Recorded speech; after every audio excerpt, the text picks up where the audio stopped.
Hi friends, ತಿರುಪತಿಲಿದು full ಅಲ್ಲೆಲ್ಲ ಹೊಡೆದಾಕ್ತಾ ಇದ್ದಾರೆ. Full renovation ಮಾಡ್ತಾ ಇದ್ದಾರೆ. ನೋಡ್ಬೋದು ನೀವು.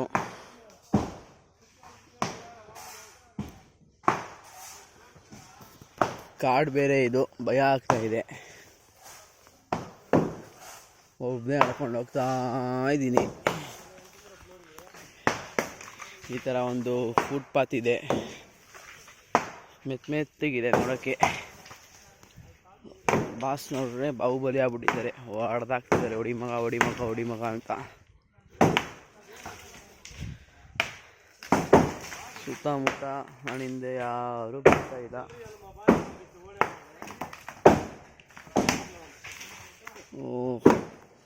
ಇವಾಗಲೂ ಇಲ್ಲ, ನಡ್ಕೊಂಡು ಹೋಗ್ತಾ ಇದ್ದೀನಿ. ಏನು ಮಾಡೋದು ಹೇಳಿ. ಹಿಂಗೆ ನಡ್ಕೊಂಡು ಹೋಗೋದು, ಈಗ ದಾರಿ ಇಲ್ಲ. ಕಲ್ಲ ನಡ್ಕೊಂಡು ಹೋಗ್ಬೇಕಾ? ಆ ಕಡೆ ದಾರಿ ಇದೆಯಾ? No guidance. ಹಿಂಗೇನಾ? ಹಿಂಗೆ ಹೋಗ್ಬೇಕಂತ ನೋಡ್ರಿ. ಹಿಂಗೆ ಹೋಗ್ಬೇಕಂತೆ.